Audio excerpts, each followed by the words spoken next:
Hai, saya Davin Wardana. Oke, kali ini kita masuk ke materi ke-9 dari seri HTML dasar. Untuk materi kali ini kita akan membuat sebuah tabel dengan menggunakan tag table. Nah, tabel ini berfungsi untuk menampilkan sebuah data seperti kita membuat data pada tabel Excel. Nah, jika kalian ingat, tabel itu sebuah kotak-kotak. Nah, itu kita bisa menggunakan untuk mengolah anggaran biaya, mengolah data-data murid, mengolah data-data pengguna. Nah, kita bisa menggunakan tabel tersebut. Nah, tapi jangan gunakan tabel untuk membuat layout sebuah halaman. Nah, karena layout pada halaman kita akan buat menggunakan CSS. Nah, itu akan belajar nanti.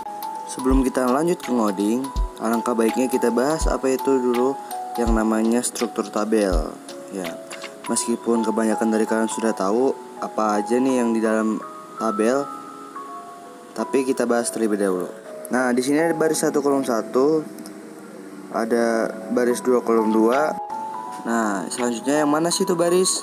Nah, baris itu yang ke samping ya. Nah, jangan ketukar. Kalau baris itu ke samping dan kolom ke bawah. Selanjutnya ada juga yang namanya cell atau data. Nah, ini adalah potongan di mana dari kumpulan sebuah data tabel. Nah, satu potongan itu adalah namanya cell atau data. Setelah itu ada yang namanya header. Header itu yang bagian kepala dari sebuah tabel. Nah, biasanya di bagian atas ataupun samping kiri. Nah, di sini ada samping kiri juga namanya header. Nah, jadi bagian utama dari sebuah table. Di sini tag untuk membungkus sebuah table adalah tag table. Nah, jangan kebalik. Penulisannya table bukan tabel. Kita lihat contoh simpelnya. Di sini ada tag table, tag buka table, dan tag tutup table. Di sini kita isi dengan tr atau table row, di mana table row ini akan membungkus dari sebuah baris. Nah, namanya juga row, jadi membungkus baris. Dan di dalamnya ada table date. Nah, ini adalah yang membungkus sebuah data atau dari cell tadi. Oke. Selanjutnya, nah di sini ada contoh dari tr-nya. Nah, di dalam sebuah TR ada masing-masing 2 baris. Nah, ada baris 1, kolom 1, dan seterusnya. Sekarang langsung kita implementasikan. Sekarang kita buat dulu foldernya seperti biasa.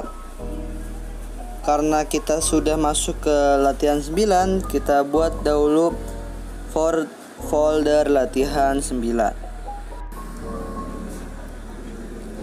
Nah, di sini kita tambahkan new folder latihan 9. Kita buat filenya. Kita save table. Nah, dan salah .html. Nah, kita tulis struktur HTML terlebih dahulu dan kita beri title. Kita save. Nah, sekarang kita masuk ke bagian bodinya. Sesuai pada judulnya, kita langsung membuat tag table. Nah, sini di dalam tag table kita membuat tag tr, table row, dan tag td, table data. Nah, dalam ini kita kasih baris 1, kolom 1. Nah, sini kita kasih td lagi baris 1, baris 1, kolom 2. Setelah itu kita kasih tr. Ini kita copy aja biar gampang. Ini kita hapus. Nah, baris 2 kolom 1, baris 2 kolom 2. Nah, kita save, kita buka di browser, dan kita lihat hasilnya. Nah, tabelnya sudah terbuat. Di sini ada baris 1 kolom 1, baris 1 kolom 2, baris 2 kolom 1, dan baris 2 kolom 2. Nah, tapi mungkin kalian bertanya, tabel kan identik dengan ada tabelnya atau ada garis-garisnya. Nah, di sini karena kita belum membuat yang namanya atribut. Nah, atribut itu akan membuat garis ataupun border dalam tabel kita. Nah, sekarang kita biarkan seperti ini saja. Kita lanjut ke tabel selanjutnya, yaitu tabel kompleks. Nah, di sini biasa digunakan jika data yang digunakan sudah banyak, jadi tabelnya menjadi tabel kompleks. Nah, jadi di dalamnya akan ada T-head. Di dalam T-head baru ada TR dan T-body. Nah, di sini ada T-head, yaitu kepala dari tabel. Dan di sini ada T-body, yaitu badan dari tabelnya. Biasanya T-head ini bagian dari header yang akan dibuat. Nah, jadi ini namanya tabel kompleks. Di dalam TH ini fungsi TH di sini sama. Nah, bedanya karena kita di sini T-head, jadi kita menyimpan datanya di table header atau TH. Nah, jadi di sini bacanya, di sini kita punya table header. Dan di dalam tabelnya ada table row. Nah, masing-masing memiliki 3 baris dan masing-masing memiliki 3 kolom. Nah, jadi seperti itu cara baca dari tabel yang kita buat saat ini. Jika kalian lihat di sini ada 3 TH. Nah, di sini ada 3 header yang artinya, nah, kita di sini membuat header atas dan header samping, yaitu header di bagian kiri. Nah, jadi hasilnya seperti ini.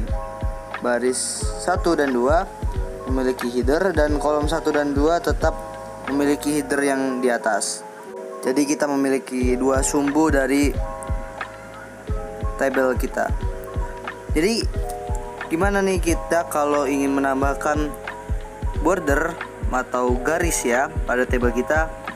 Di sini ada border, cell spacing, cell padding, cospan, dan row span. Nah, di sini ada atribut-atribut yang bisa kita gunakan dalam tag table. Nah, kenapa di sini 3 ini warna merah? Karena 3 atribut ini akan biasa digunakan dengan CSS. Nah, karena kita belum belajar CSS, jadi kita bisa menggunakan HTML-nya biasa saja. Di sini border berfungsi sebagai menambahkan border, yaitu sendiri ataupun garis di samping sel. Cell spacing dan juga cell padding ini untuk menggunakan jarak pada tabel kita.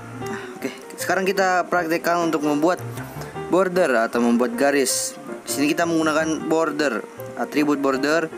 Di sini kita tulis berapa bordernya yang ingin kita buat. Coba 1, kita save. Coba kita refresh. Nah, jika kalian bertanya kenapa di sini ada seperti double atau 2 garis pada tabelnya, nah, ini karena atribut yang namanya cell spacing.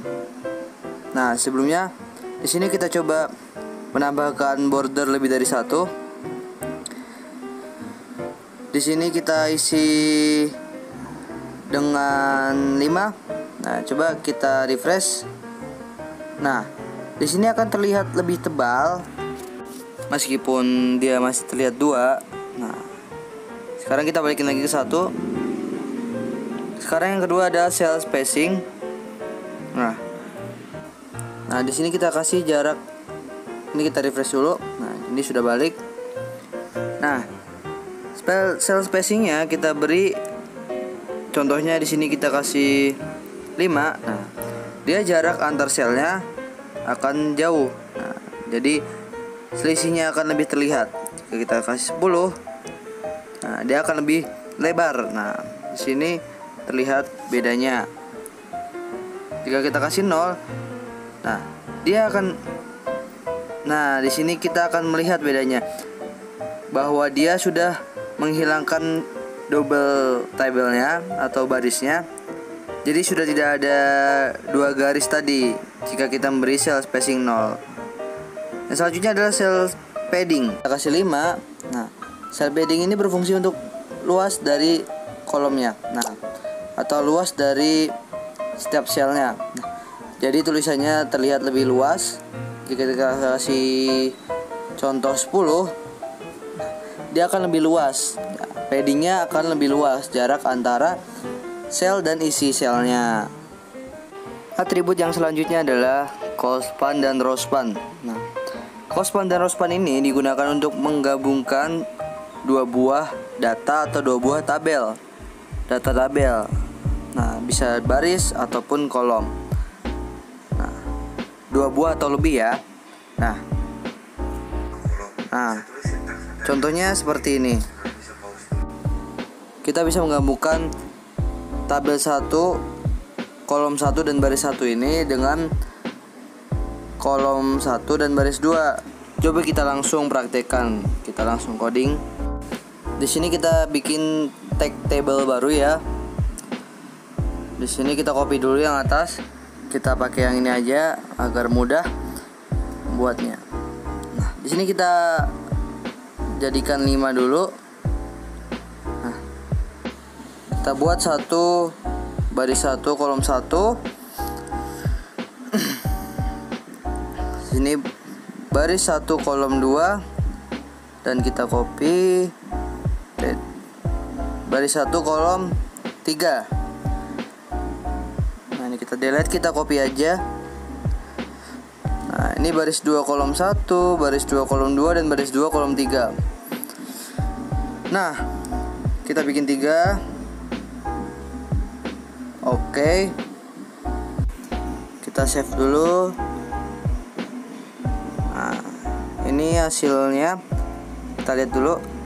Ada baris 1, baris 2 dan baris 3. Border 1, scale padding 0 dan 5. Kita lihat hasilnya.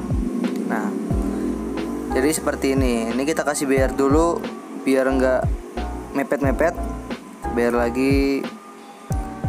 Kita save. Nah, udah ada jaraknya ya. Setelah itu kita coba gabungkan atau kita callspan dari baris yang pertama dulu. Nah, dua baris yang ini akan kita gabungkan. Jadi baris 1 kolom 2 dan baris 1 kolom 3 akan kita gabungkan dengan tag callspan atau atribut callspan. Di sini ditulis 2 karena kita ingin menggabungkan 2 tabel. Jika kita ingin menggabungkan 3 tabel, kita bisa menuliskan 3. Kita refresh. Nah, ini di sini sudah jadi. Nah, jadi jika menggabungkan baris dia gampang.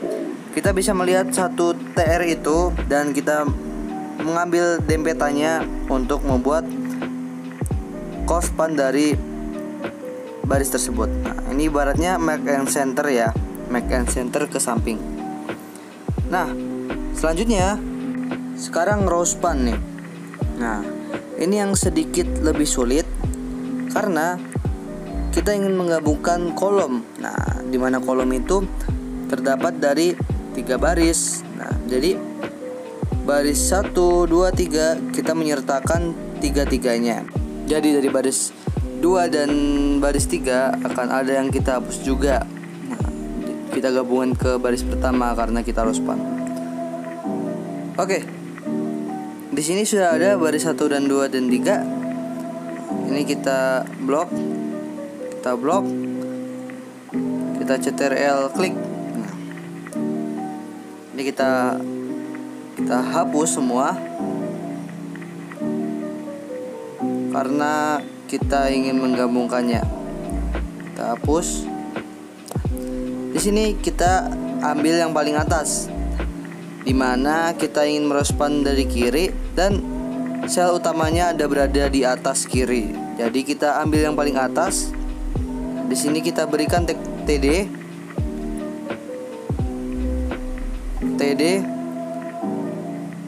Kita berikan atribut rowspan. Nah, 3 karena kita menggabungkan ketiga-tiga kolom tersebut. Rospan 3. Nah, kita save, kita refresh. Bagaimana hasilnya? Nah, sudah tergabung tiga-tiganya. Jadi kita memiliki header atas dan header samping. Jadi fungsi Rospan tuh untuk seperti itu. Jika kita ingin membuat header atau membuat ibaratnya make and center di dalam Excel ya. Kalau kalian yang suka main Excel pasti tahu arti kata make and center. Itu bukan dari 2 atau 3 atau lebih dari sebuah sel atau data. Oke, sekian aja untuk video atau materi saat ini. Mungkin kalian bisa nih otak-atik atau variasikan dari callspan atau rospan ini menjadi tabel versi kalian sendiri. Jadi kalian bisa membuat rospannya ada di tengah, callspannya ada di ujung, samping, kanan, atas, bawah, ataupun di mana saja. Nah, kalian bisa berimajinasi dengan codingan ini. Ya, terima kasih dan enjoy to coding.